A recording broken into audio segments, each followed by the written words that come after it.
नमस्ते सर। नमस्ते बच्चे। क्या हो गया सडनली कुछ? बस थोड़ा सा किसी से बात लंबी हो गई थी। हाँ, मैं सोच रहा था इसलिए थोड़ा मतलब। वही बिजी था। वहीं से बात कर रहे थे। मकान हम्म। का खरीदारी का चक्कर चल रहा था। उसका क्या? काम। एक मकान कहीं खरीदना था एक और हमको बच्ची के लिए। अच्छा, सही है। तो आगे बढ़ा देते हैं उसी चीज को। ठीक है। हम्म। जो मैंने पहला एक्सरसाइज किया उसका आपको टॉपिक समझ में आ गया होगा। हम्म। तो दूसरा एक्सरसाइज पे चलते हैं। यहाँ कैसे कैसे केसेस हैं, बस खाली ध्यान रखिएगा कि इसका कोई वो नहीं है, हम्म। ही नहीं है। तो एंटी डेरिवेटिव हमेशा चलता रहेगा, तो आपको डेरिवेटिव का सारा खेल पता होना चाहिए। तो ये गेम सही बनेगा, नहीं तो जब भी वो भूले ये मामला खराब कर देगा। हमेशा डेरिवेटिव को सामने रखना। बात समझ गए? हम्म। अब हम लोग चलते हैं दूसरे चैप्टर। सब्स्टिट्यूशन से हम थोड़ा सा करके आपको दिए भी थे पहले, है ना। आज फिर उसी सब्स्टिट्यूशन को थोड़ा एनरिच करेंगे, क्योंकि पिछला तो चैप्टर यही था कि डायरेक्ट कन्वर्ट हो रहा था। हम्म। अब ये देखिए, पिछले एक्सरसाइज का सवाल 7.2 एक्सरसाइज ले रहा हूँ। हाँ। अब ये हम लोग सीखेंगे। हमने कई सारे टेक्निक एक साथ लिख के दे दिए थे आपको। इसमें ये सब्स्टिट्यूशन मेथड कहलाता है। अब इसका फंडामेंटल क्या है मैं आपको समझा देता हूँ। इंटीग्रेशन बाय सब्स्टिट्यूशन, ये मेथड। सब्स्टिट्यूशन में जैसे एक इंटीग्रेशन आया, 2x/1 + x² dx। अब ऑब्जर्व इसमें करिए। पहला सवाल है ये, उसी एक्सरसाइज 7.2 का। ऑब्जर्व करिए कि इसमें एक ऐसी चीज है जिसका डेरिवेटिव ऊपर दिख रहा है। क्या आपको दिख रहा है इसका डेरिवेटिव?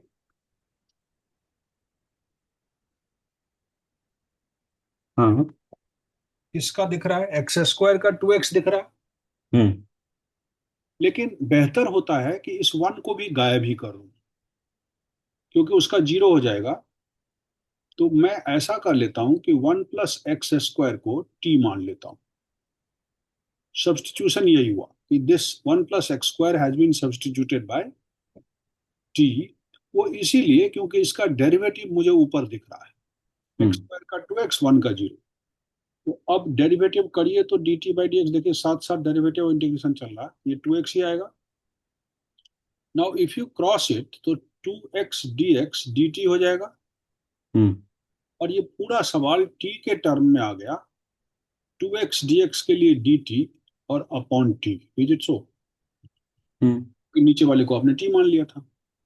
तो dt/t का मैंने पहले ही कहा था पिछले क्लास में कि इसको ऊपर नहीं ले जाएंगे पावर को, कि अगर वन पावर हो तो सीधा लॉगरिदमिक t लिख देते हैं, log of t hmm. Plus c लिख देते हैं। और log ऑफ t का मतलब हो गया, log ऑफ t आपने माना जिसको था उसको फिर से सब्स्टिट्यूट कर दीजिए और उसके बाद c ऐड कर दीजिए। ये प्रोसेस पूरा का पूरा चलता है बाय सब्स्टिट्यूशन। मतलब एक बार फिर रिपीट करता हूं कि उसमें एक ऐसा सब्सटेंस है जिसका डेरिवेटिव ऊपर कहीं दिखना चाहिए। 1 + x² एक ऐसी चीज थी जिसको अगर मैं कुछ मान लेता हूं तो इसका डेरिवेटिव 2x dx मुझे ऊपर दिख रहा है। 2x dx के लिए dt आ गया, ये क्रॉस करके दिखा रहा हूं dt/dx निकालने पर। और अपॉन इसके लिए t आ गया, तो dt/t log t ही होता है डेरिवेटिव, उसका इंटीग्रेशन। और t की जगह पर मैंने ये रिप्लेस करके आपको आंसर निकाल कर दे दिया। इन सारे सवालों में हमको इसी व्यू से चलना है कि कहीं ना कहीं एक चीज है उसमें प्रेजेंट सवाल में जिसका डेरिवेटिव हमको इस सवाल में ही दिखना चाहिए। तो अब देखिए, कोई बच्चा अगर log x² को t मान लेता है तो गलत हो जाएगा। आपको यहाँ 1/x दिख रहा है और वो डेरिवेटिव किसका है? log x का। हम्म। तो बच्चा log x को t मानेगा और dt/dx जैसे ही करेगा 1/x आ जाएगा। हम्म। और अब अगर इसको क्रॉस कर लें तो dx/x इक्वल टू dt आ गया। हम्म। आप देखिए ये dx/x के लिए आप dt लिख दीजिए और इस log x को t माने हुए हैं, तो log x का स्क्वायर को dt स्क्वायर मान लेंगे, बस बात हो गई खत्म। पूरी तरह से ये t में चेंज हो गया, और अब पावर रूल लगता है t³/3 और plus c, is it so? Hmm. और t³/3 लग जाने के बाद आप t माने जिसको थे उसको ले लीजिए, उसके ऊपर डालिए 3 पावर, अपॉन 3 कर दीजिए और प्लस c कर दीजिए, और आंसर लिखकर मौज करिए। सब में खेल ऐसे ही चल रहा है कि किसी पर्टिकुलर चीज को कुछ मानते हैं, इसकी डेरिवेटिव इसमें प्रेजेंट दिख रहा है, हम पूरी तरह से सब्जेक्ट चेंज कर देते हैं, एक्स को बिल्कुल टी के टर्म में ले आते हैं, इंटीग्रेशन इजी कर लेते हैं, और उसके बाद फिर उसको रिप्लेस कर देते हैं जो हमने माना था। तो क्वेश्चन 2 भी बड़ी इजीली हो गया। क्वेश्चन 3 हमको कहता है 1/x plus x log x, और ये इंटीग्रेट करने के लिए, और यहाँ dx। अब यहाँ थोड़ा दिमाग लगाने वाली बात क्या है कि x plus x log x में x तो कॉमन है, हम्म। तो बच्चा सबसे पहले x इसमें से कॉमन लेकर 1 + log x लिख लेगा और इंटीग्रेशन लिख देगा। और फिर से 1 + log x को अगर t मानेंगे तो देखिए 1/x हो जाता है ना उसका डेरिवेटिव। 1 + log x को आप t मानिए, और ये देखिए dt/dx निकालकर 1 का हो गया 0, log x का हो गया 1/x। तो अगर आप dx/1/x लिख देते हैं तो ये dt आ जाता है। आपका ये dx/x dt हो गया, और नीचे इसको आपने t माना था तो इस बार t आ गया। नीचे जो चीज आती है उसमें log ही लगाना पड़ता है, log t + c आंसर आया। और log t में t की वैल्यू आपने जो मानी हुई है 1 + log x, फिर से log of 1 + log x replace कर दीजिएगा और यहाँ c लिख दीजिएगा, ये आपका आंसर है। तो बेसिक चीज यही है, इसमें एक टॉपिक देखना होता है जिसका अगर मैं डिफरेंशिएशन करूं तो वो इसी में फिर से दिख जाना चाहिए, मतलब फंक्शन में ही दिखना चाहिए। अब देखिए एक साइन लिख रहा है x, और एक लिख रहा है साइन ऑफ cos x, और dx लिख दिया, इसका कहता है करने के लिए।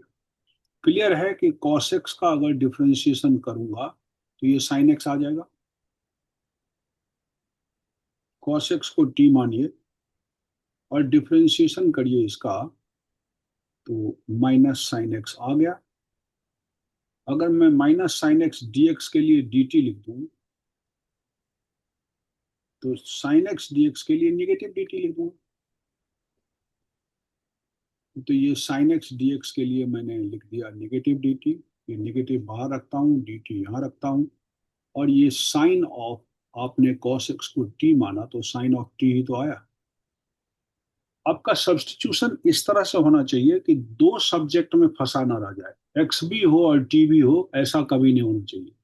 फुल्ली रिप्लेस्ड हो जाना चाहिए नए वेरिएबल के टर्म में। अब साइन t dt का इंटीग्रेशन मैंने क्या पढ़ाया, -cos t, और ये निगेटिव निगेटिव चकरा के cos t हो गया, और t की जगह पर आपको लगा देना है cos of cos x, cos of cos x plus c, इसका इंटीग्रल बना। मतलब sine x sine of cos x dx का integral cos of cos x plus c बना।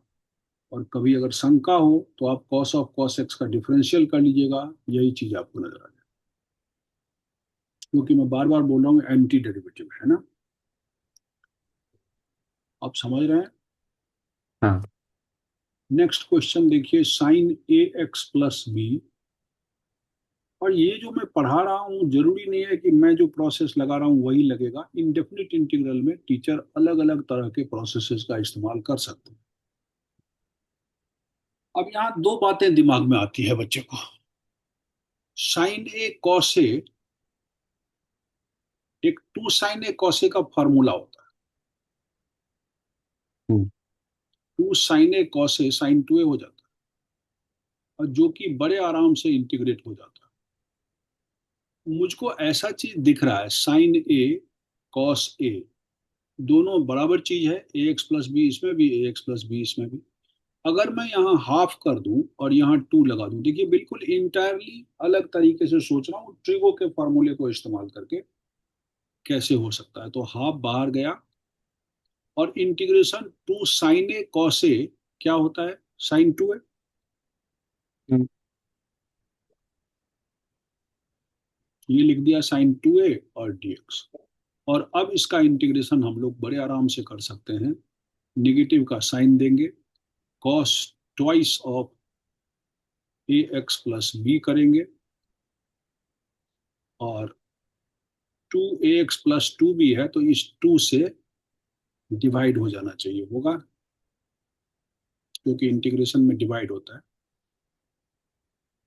तो यहाँ पे लिखिए साइन का कॉस, निगेटिव साइन, और ए एक्स प्लस बी के पीछे टू लिखिए, और इसके ऊपर टू ए से डिवाइड कर और प्लस सी लिख दीजिए। अब आप ये माइनस माइनस प्लस लिख सकते हैं, 1/2 × 2 4a लिख सकते हैं, और आपका answer cos twice of a x plus b लिख सकते हैं।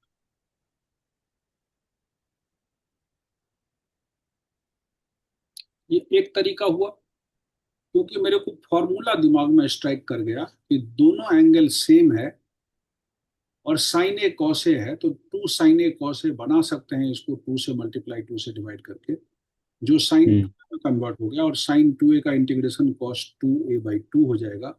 मैंने वो कर दिया नेगेटिव साइन के साथ, नेगेटिव नेगेटिव पॉजिटिव हो गया, 1/2, और ये टू ए जो आया था वो मल्टीप्लाई होकर 1/4 आ गया, cos twice a x plus b. This is one method. लेकिन एक और मेथड बच्चे को दिमाग में दे रहा हूँ मैं, इसी के लिए एक अलीटर दे रहा हूँ पांचवा सवाल का।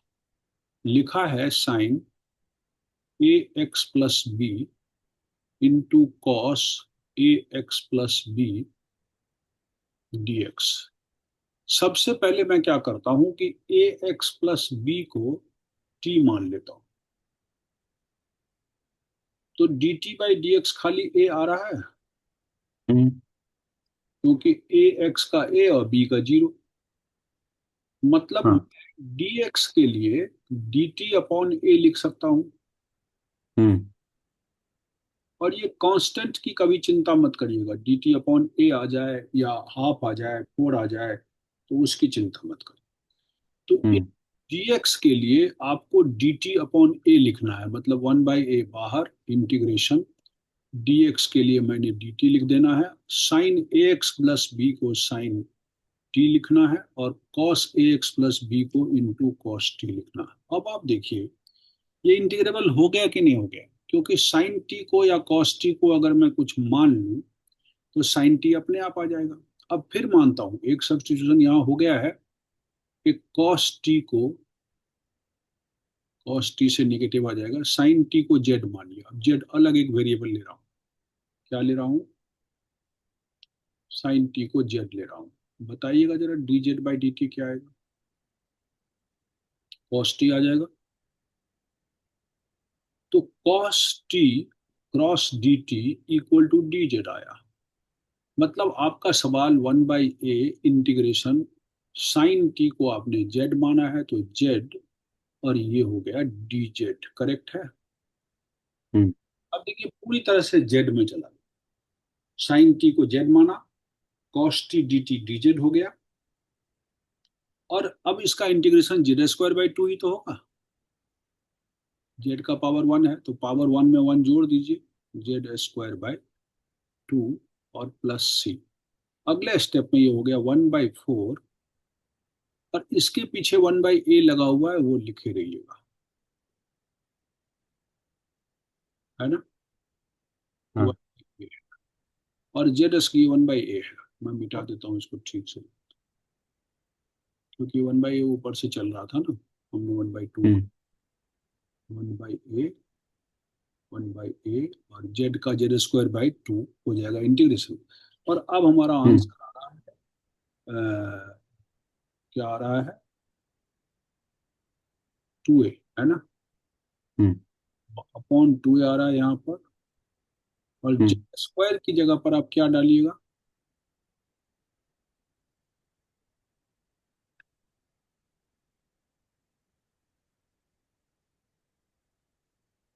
जेड स्क्वायर की जगह पर 1/2a तो मैंने यहाँ लिख दिया, जेड स्क्वायर की जगह पर साइन स्क्वायर टी डालूंगा, और साइन स्क्वायर टी की जगह पर मैं ये ए एक्स प्लस बी डालूंगा, क्योंकि दो रिप्लेसमेंट हुआ था ना, हम्म। प्लस। तो आंसर में हल्का डिफरेंस आएगा, क्योंकि ये स्क्वायर में आ रहा है यहाँ, और वहाँ एंगल के साथ मल्टीप्लाई होके आ रहा है। लेकिन अगर कोई हम्म। बच्चा इसको सॉल्व करेगा थोड़ा सा ट्रिगो का फार्मूला उर्मूला लगा के, तो सेम आंसर वहाँ आ जाएगा। तो हमने दो मेथड इसमें अडॉप्ट किए, either by using trigonometrical identity भी इंटीग्रेट हो रहा है, और या नहीं तो बाय सब्सटीट्यूशन तो नॉर्मल तरीके से हो ही रहा है। लेकिन मैंने दो चीजें सब्सटीट्यूट की, क्योंकि ए एक्स प्लस बी था तो उसको टी मान लिए, और ए एक्स प्लस बी में साइन टी और कॉस टी आ गया। साइन टी कॉस टी में तो आप साइन टी को कुछ मानेंगे तो कॉस टी डी टी आ ही जाएगा। ये वाला खेल हमारा खत्म। अब इसके बाद चलते हैं अगले पेज पर।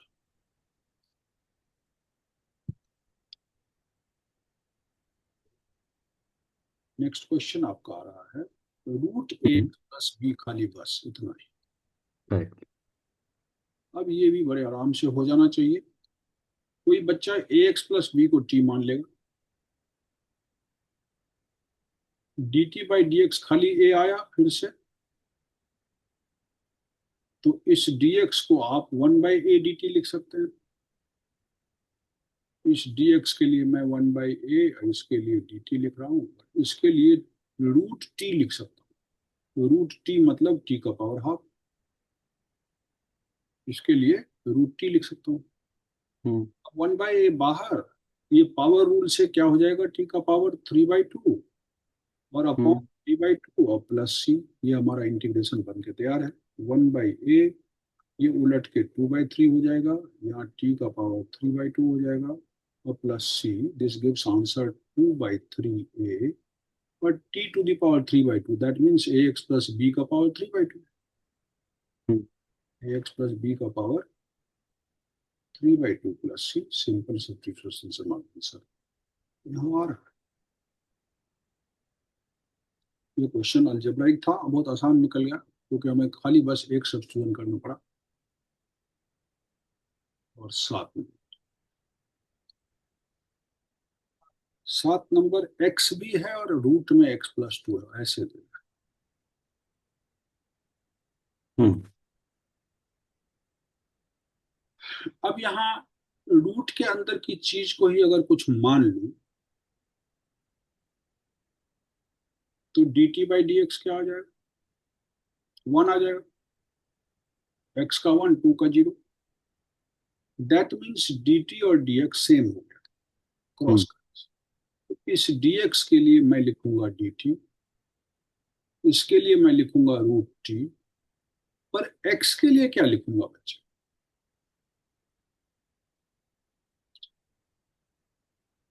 क्योंकि एक्स का डीएक्स, हाँ डीएक्स का। यहीं पर x के लिए निकल जाएगा, therefore x equal to t-2। हम्म। ये जो पूरी तरह से t में लाना है आपको, जैसे भी हो। और अब ये सवाल मैंने कल किया ही था कि रूट टी से टी को मल्टीप्लाई करिए, टी का पावर 3/2 आया, -2 टी का पावर हाफ आया, और इसका भी इंटीग्रेशन और इसका भी इंटीग्रेशन। अब टी का पावर 3/2 में 1 ऐड करेंगे तो टी का पावर 5/2, यहाँ 5/2 डालूंगा तो उलट के वो 2/5 हो जाएगा, माइनस ट्वाइस ऑफ टी का पावर 3/2, और यहाँ उलट के 2/3 हो जाएगा, और प्लस सी आ जाएगा। तो हमारा आंसर आ गया 2/5। टी की जगह पर हमें लिखना है x+2 to the power 5/2 -4/3 x+2 to the power 3/2 और प्लस सी दिस। हम्म। थोड़ा सा रुक के सोच सकते हैं, अगर आपको कहीं कोई डाउट लग रहा हो तो मुझसे पूछिए, लेकिन इस प्लेस पर हर चीज एक नए वेरिएबल के टर्म में आना चाहिए। ये नहीं कि आधा हिस्सा x में है आधा t में है, तो इंटीग्रेशन होगा ही। ओके। इसीलिए मैंने इस x के लिए झट से चेंज किया t-2, ताकि everything should be in terms of new variable जो आपने लिया है।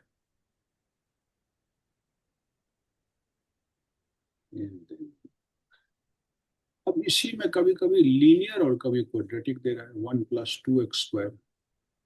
तब भी मुझे कोई दिक्कत नहीं है, इसीलिए कि 1 + 2x² का डेरिवेटिव अगर करूंगा तो वो x तो आ ही जाए। ये देखिए dt/dx 4x आ गया, क्योंकि 1 का 0 और 2 × 2 = 4x। So you can say 4x dx is dt. Therefore, x dx = dt/4 हो गया। हम्म तो मैं इसमें x dx के लिए dt/4 लिख देता हूँ और यहाँ √t लिख देता हूँ। That means 1/4 t⁻½ dt। और इंटीग्रेशन अभी बाकी है, 1/4 t⁻3/2 और यहाँ इंटू 2/3 उलट के आएगा और प्लस ये मेरा आंसर आ गया 1/6। t stands for 1 + 2x², उसका पावर 3/2 और प्लस ये। हम्म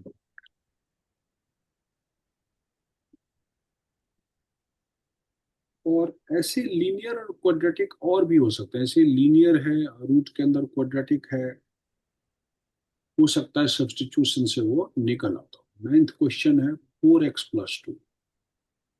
ये लीनियर है, क्वाड्रेटिक में है x² + x + 1।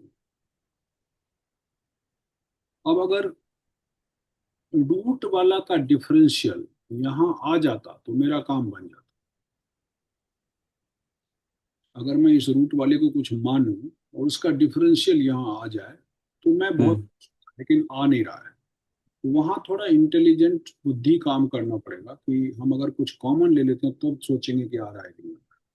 हम्म देखिए dt/dx आपका सीधा सीधा 2x + 1 आ रहा है, तो हम्म वहां तो 4x + 2 है, तो उसमें से 2 खाली आपको कॉमन लेना है, अपने आप आ जाए। आप इसमें से 2 निकाल दीजिए इंटीग्रेशन, और 4x + 2 हो गया 2x + 1 और 2x + 1 dx, और ये रूट के अंदर यही पड़ा रहा। अब रिप्लेसमेंट बड़े आराम से आ रहा है, देखिए 2x + 1 dx के लिए dt दे सकते हैं, 2 बाहर रहेगा और इसके लिए √t दे सकते हैं। वंस ये रिप्लेसमेंट हो जाए तो बच्चा तो विनिंग सिचुएशन में आ जाता है, फिर तो डिफरेंशियल या इंटीग्रल करना इजी हो जाता है। ये 2 गया बाहर, है ना। हम्म t⁻3/2 इंटीग्रेशन में आया, यहाँ 2/3 और लगा दीजिए और प्लस ये आ गया 4/3, और जो चीज रूट के अंदर है उसका पावर अब आ गया 3/2, 3/2 प्लस ये।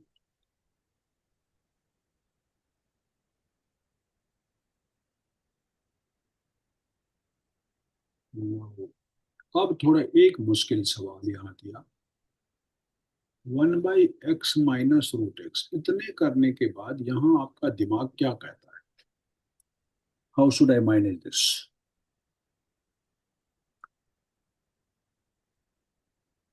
यहाँ कोई सब्स्टिट्यूशन आपका काम नहीं करेगा। करता है तो बताइए। नहीं। तो आइडियली हम क्या करते हैं, इसमें से √x कॉमन ले।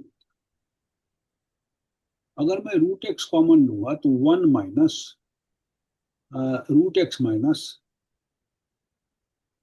√x लूंगा तो √x बचेगा x में, और -1।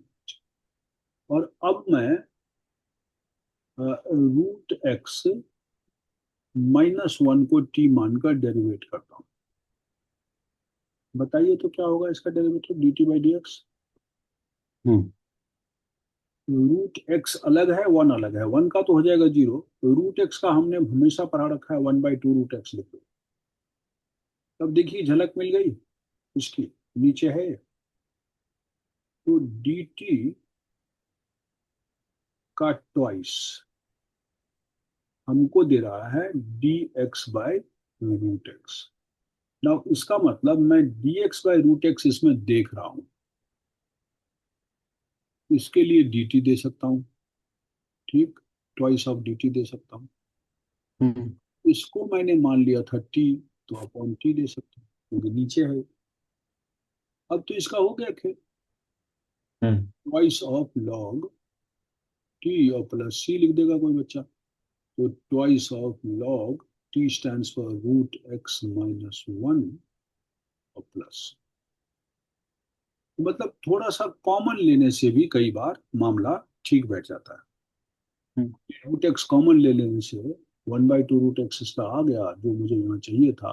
कांस्टेंट की मैं कभी फिक्र करता ही नहीं हूँ, कांस्टेंट अगर आ गया तो उससे कोई फर्क नहीं पड़ने वाला, उसको साइड में ले लेते हैं और काम बन जाता है। और अब आ रहा है 11th क्वेश्चन मेरे पास। इंटीग्रेशन हम्म। एक्स ऊपर है और नीचे रूट में एक्स प्लस फोर है और dx।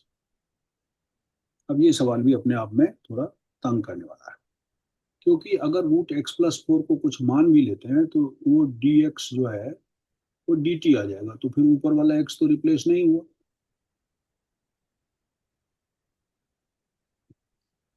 ऊपर वाला x dx रिप्लेस नहीं हुआ t। एक d x by root four तो। अगर मैं x प्लस फोर को t मानूं तो हम्म। ये गलती करके देख रहा हूँ। डी टी आ जाएगा वो एक्स। मतलब dt इक्वल टू dx हो गया। अब मैं हम्म। dx के लिए तो dt डाल दूंगा, इस x के लिए क्या करूं? तो एक तरीका हो सकता है कि इस x के लिए जैसे पीछे किए थे t माइनस फोर कर देता हूँ। तो ये हो गया t माइनस फोर, इसके लिए dt अपॉन, ये मैंने रूट टी लिख दिया, क्योंकि इसको टी माना हूं तो ये रूट के अंदर है तो रूट टी लिख दिया। अब टर्म बाय टर्म डिवीजन हो सकता है ना। हम्म। टी बाई रूट टी, ये डिवाइड हो जाएगा, हम्म। Minus four integration one by root t. और इन दोनों हिस्सों का इंटीग्रेशन हम बड़े आराम से कर सकते हैं। टी में से एक पावर में से आधा गया, आधा बच गया, t to the power half d t का इंटीग्रेशन कर देता हूँ, और माइनस इसको ऊपर ले जाएंगे तो t to the power negative half का इंटीग्रेशन कर। ये t to the power half का हो जाएगा टी टू द पावर 3/2, और यहाँ 2/3 हो जाएगा इसके उल्टा, और माइनस फोर इसका हो जाएगा टी का power minus half plus one, तो प्लस ही हाफ हो जाता है, हम्म। हाफ का उल्टा टू हो जाएगा प्लस सी। तो यहाँ पर डी टी लिखना चाहिए मुझको, तो 2/3 टी का पावर 3/2, मतलब एक्स प्लस फोर का पावर 3/2, और माइनस फोर टू जा एट, रूट में लिख दो इसको, हाफ पावर तो रूट ही होता है, हाँ लिख सकते हैं। और प्लस। It just. अब यहाँ आके गेम क्लियर। 11 नंबर सवाल हो गया। बस ये है कि एक्स को रिप्लेस करना पड़ेगा आपको टी के टर्म में। और भी तरीके हो सकते हैं इसके, और ये कई टीचर इसमें एक्स प्लस फोर जोड़ देते हैं और घटा देते हैं चार, तब भी निकल आता है। क्योंकि मैंने पहले ही कहा कि इनडेफिनिट इंटीग्रल के आंसर्स अलग अलग तरीके से निकाले जा सकते हैं। 1/3 है, अब देखिए इसमें सारा फ्रैक्शन दे दिया, इंटू एक्स का पावर 5 दे दिया।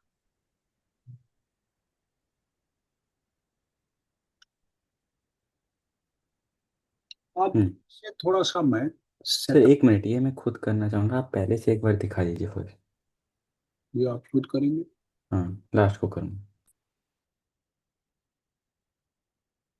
यहाँ से चल सकते हैं।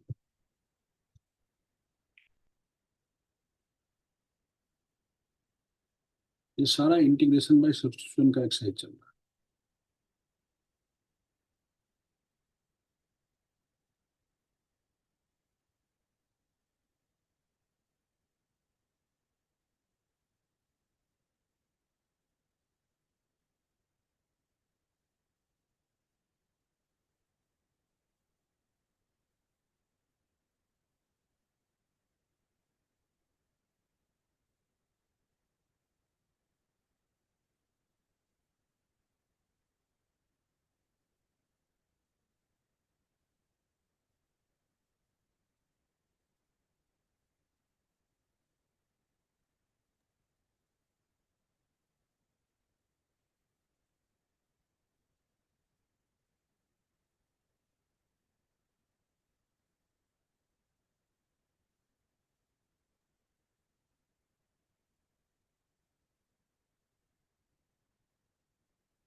नेक्स्ट।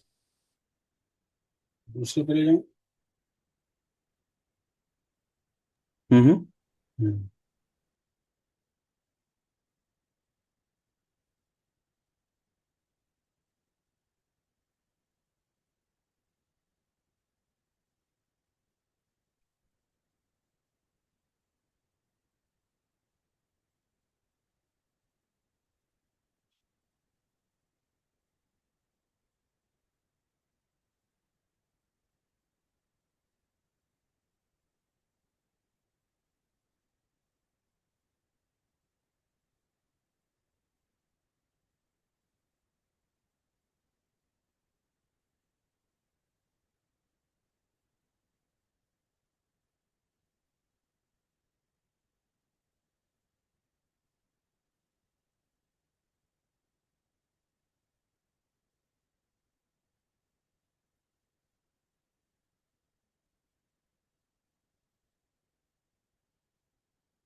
नेक्स्ट।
हाँ sir, fourth one.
Next.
6 one.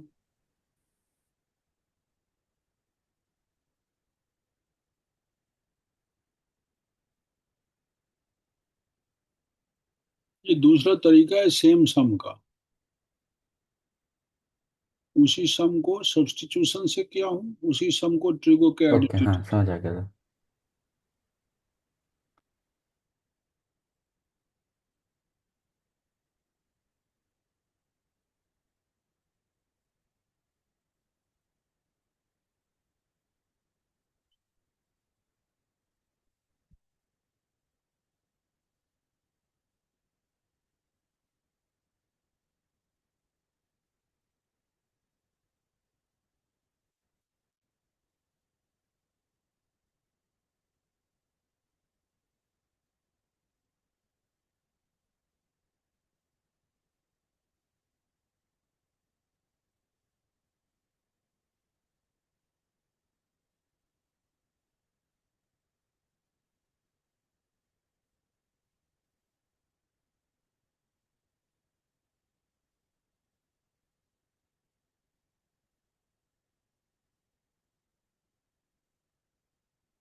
आ गया सब।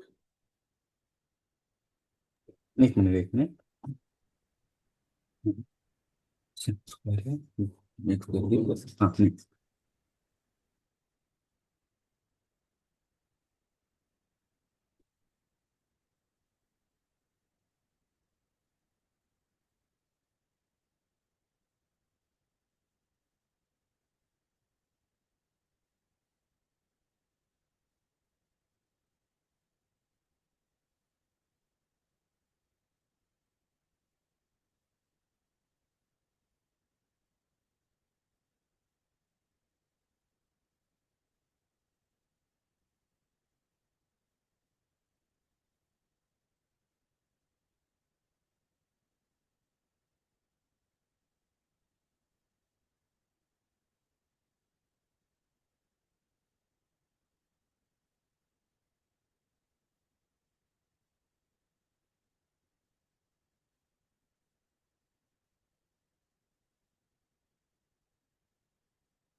Next page.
जी नेक्स्ट पेज।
जी sir next.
Next page sir.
Next.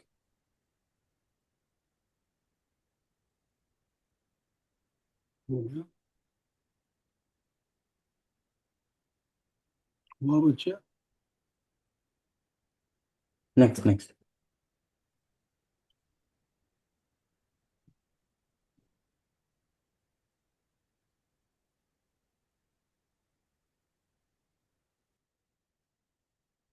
इन सबों में जहाँ एक्स्ट्रा एक्स दिया हुआ वहाँ टी के टर्म में सब्स्टिट्यूट करना पड़ा।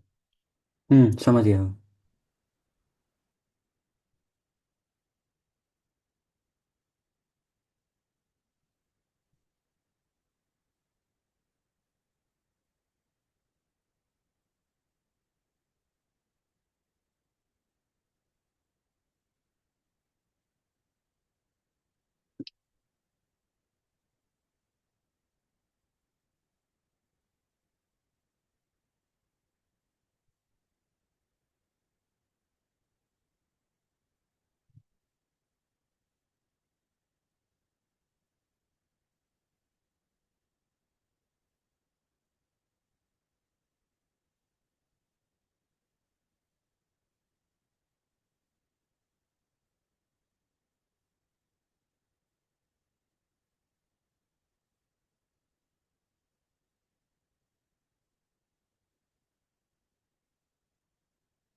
ठीक है सर, मैं बाकी रिकॉर्डिंग आपको भेजता हूँ। एक लास्ट है थिंक। भाई ये तो करना ही था आपको, हो ही हाँ गया ये मैं सारा, होमवर्क इसमें तो कुछ करता ज्यादा। हूँ, लास्ट में डिस्कस करेंगे। Thank you.